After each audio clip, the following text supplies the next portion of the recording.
Toyota presents let's explore with Yasir Hussain में chapter 2 जो कि केपी के चैप्टर है उसकी सेकंड एपिसोड शुरू हो चुकी है और हम दाखिल हो गए हैं केपी के गौर इलाके में। एक चाइनीज फिलोसोफर ने कहा था कि अगर आप एक अच्छे मुसाफिर हैं तो आपका कोई मंसूबा होना ज़रूरी नहीं, यानी कि कोई प्लानिंग की ज़रूरत नहीं है, जहां आपको रास्ता ले चले वहां पहुंच जाए। लेकिन मैं कोई बहुत बड़ा फलसफी तो हूँ नहीं, तो इसलिए मेरी छोटी मोटी प्लानिंग होती है और मेरा प्लान ये है कि हम डिस्ट्रिक्ट मर्दान से होते हुए, जहाँ पे एक बहुत खूबसूरत साइट है, वर्ल्ड हेरिटेज की साइट है जो कि है तख्ते बाही, वो आपको दिखाता हो जाऊं क्योंकि उसकी दुनिया में एक बहुत अहमियत है और हमारे पाकिस्तान में मौजूद है, तो आपको देखना बहुत ज़रूरी है। फिर वहाँ से होते हुए हम जाएंगे मालाकंड की तरफ और मेरा साथी है इस वक्त टोयोटा फॉर्च्यूनर GR जो कि बहुत ही स्मूथ गाड़ी है यार। वो कहते हैं ना कि जो चीज जिसके नसीब में होती है उसी को मिलती है। मैंने रावलपिंडी में अपनी वालदा की कब्र पर डालने के लिए कुछ फूल लिए थे, लेकिन वो फूल इस गाड़ी में रह गए और मैं दूसरी गाड़ी में उस कब्रिस्तान चला गया, तो फूल नहीं डल सके। यहाँ आते हुए अचानक मेरी नजर एक कब्रिस्तान पर पड़ी और मैं वहां रुका। सोचिए, रावलपिंडी से खरीदे हुए फूल यहाँ किसी की कब्र पर डले। मैंने फातिहा पढ़ी और अपना सफर दोबारा शुरू किया।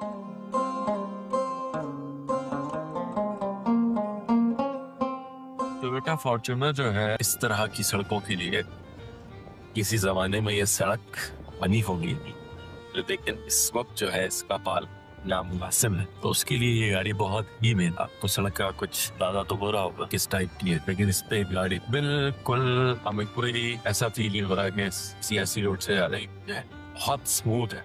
अगर कोई आम गाड़ी होती तो उसको बहुत ध्यान से चलाना, ये रफ एंड टफ गाड़ी है।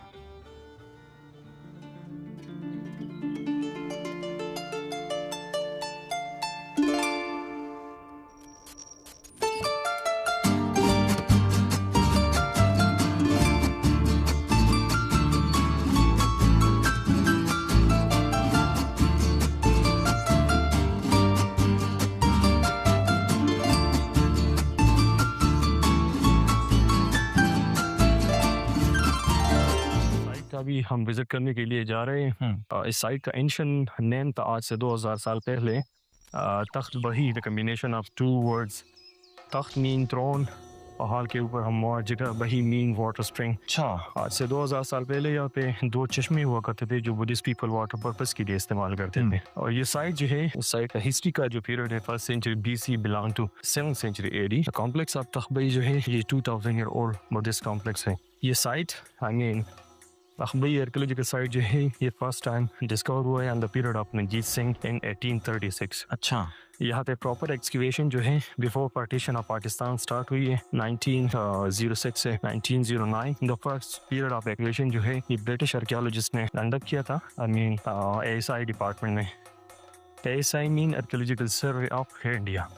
सेकंड पीरियड ऑफ एक्सक्यूवेशन जो है ये 1910 से 1913 तक yeah, during the time of excavation, with sculptures, coins, beads is restored that time, that all are shifted from here to British Museum। वो जा चुके हैं सब। हाँ, the line is for differentiation, ताकि हर किसी को पता चले कि इस स्ट्रक्चर में, इस मुनासिब में कौन सा एरिया जो है वो टाइम टू टाइम रिजर्व हुआ है और कौन सा एरिया जो है वो ओरिजिनल हालत में है। तो इस लाइन से यहाँ से बेस से लेकर यहाँ तक ये इनर साइड स्ट्रक्चर जो है ये ASI वालों ने before partition of Pakistan, ASI में आर्कियोलॉजिकल सर्वे ऑफ इंडिया 1946 में ये एरिया जो है ये प्रिजर्व हुए। और इस लाइन के अपर साइड पे ये सारा स्ट्रक्चर जो है ये ओरिजिनल है, 2000 ईयर ओल्ड। आर्टिस्ट बनने से पहले मैं एक आर्किटेक्ट भी था। बचपन से ही मुझे तारीखी इमारतें बनाने का बहुत शौक था। फिर किसी ने मुझे बताया कि तारीखी इमारतें तो बन चुकी हैं, वो तो तारीख में ही बनती हैं। तो फिर मैंने सोचा क्यों ना इन तारीखी इमारतों को ढूंढ ढूंढ कर इनमें से गलतियां निकाली जाएं। मेरी उकाबी नजरों से कोई भी गलती बच नहीं सकती थी। पूरी इमारत ईस्ट ओपन थी, जबकि इसे वेस्ट ओपन होना चाहिए, क्योंकि हवा वेस्ट से चलती है। और इस गलती की निशानदेही जब मैंने माहिरीन से की तो सबसे पहले तो उन्होंने मुझे शट अप कहा और उसके बाद बताया कि क्योंकि इमारत बहुत ऊंची है और इतनी ऊंचाई पे हवा हर तरफ से ही चलती है। खैर, मैंने उन्हें बताया कि कंस्ट्रक्शन तो बहुत अच्छी है, लेकिन ये प्राइम लोकेशन नहीं। मार्केट, शॉपिंग मॉल, यूनिवर्सिटी सब यहाँ से दूर है। उन्होंने कोई जवाब नहीं दिया और सिर्फ गुस्से से घूरते रहे। फिर मैं भी उनसे हाथ मिलाकर चल पड़ा।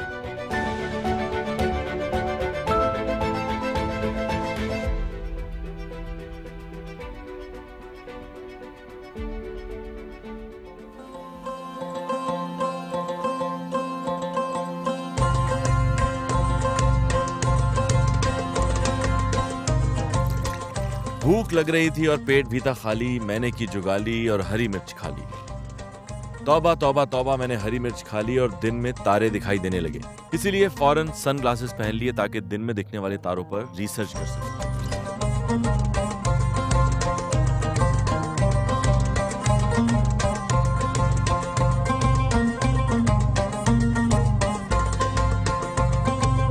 कितना प्यारा खूबसूरत नज़ारा है मालाकंड का, क्या अच्छा मौसम है। लेकिन एक चीज़ जो हम करते हैं, पकोड़े समोसों के बकाया जात, कोई कोल्ड ड्रिंक, उधर भी 10 चीज़ें गिरी हुई हैं, दिखाएं ज़रा उधर। यार ये देखें, इतनी खूबसूरत ज़मीन दी है हमें अल्लाह ने, क्या करते हैं हम।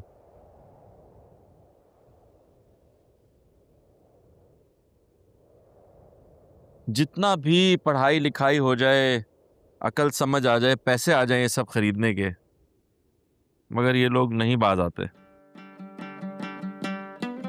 एक रिसर्चर के मुताबिक जब भी पहाड़ों में घूमने फिरने जाएं तो वहां प्लास्टिक या थर्मोपोल से बनी हुई चीजें नहीं लेके जानी चाहिए, क्योंकि इन इलाकों में प्लास्टिक और थर्मोपोल का रिसाइकल होना आसान नहीं और उनको ठिकाने लगाना तो और भी मुश्किल है। माहौल और एनवायरनमेंट से मोहब्बत करें, ये हमारे लिए अल्लाह का तोहफा है।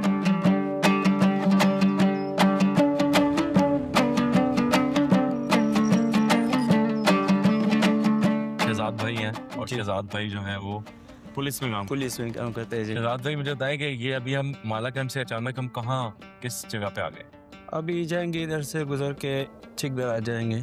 चिकदरा जाएंगे? चिकदरा अंदर से मोटा भी शो है ना। हाँ? अभी हम बटखेला पे जी। बटखेला? जी जी। और ये जो क्या नाम है बाजार आप बता रहे थे बटखेला का थोड़ा? तो ये बटखेला का बाजार है, ये एशिया में मशहूर बड़ा बाजार है ना, सबसे एशिया का सबसे बड़ा बाजार? बिल्कुल जी। ऐसे लंबाई में सबसे बड़ा? लंबाई में बोल। तो ये इतनी खूबसूरत जगह पे आप रहते हैं, आप बटखेला में रहते हैं? जी सर। हम तो आप तो यहाँ से स्वाद मेरे ख्याल में 1 घंटा दूर है।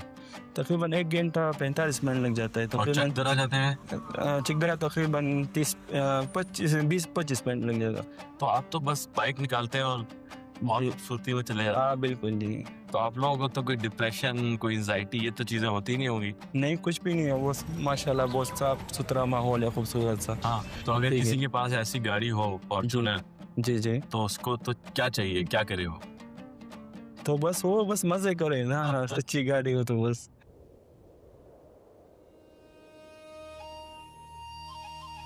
टोयोटा फॉर्च्यूनर के 4x4 होने का एक फायदा यह भी है कि गाड़ी कच्चे में उतारते हुए बिल्कुल डर नहीं लगता। दरिया किनारे रात गुजारने का एक अच्छा स्पॉट नजर आया तो गाड़ी भी वहीं उतार ली।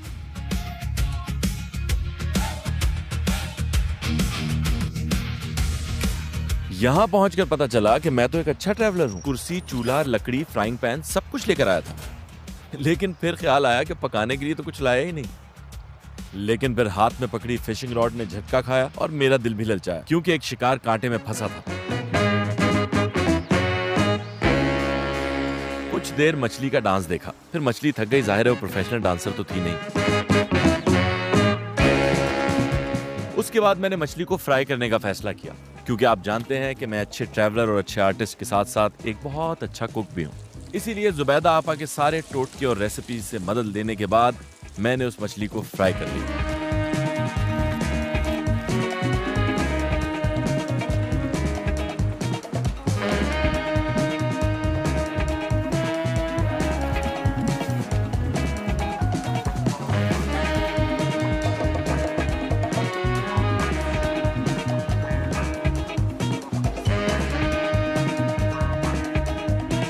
फिर अपने ही हाथ से बनाया हुआ ये लजीज डिनर ट्राई किया। हिसाब लगाया कि कल चतराल जाने के लिए कितना सफर करना पड़ा। क्योंकि चतराल का सफर बहुत ज्यादा था तो मैंने सोने का फैसला किया। कल आपको लेके चलूंगा चतराल। तब तक रखिए अपना ख्याल और दिल में ना आने दें ऐसा कोई भी ख्याल जिससे हो आपको किसी किस्म का कोई मलाल। वाह, ये तो सोते सोते शायरी हो गई।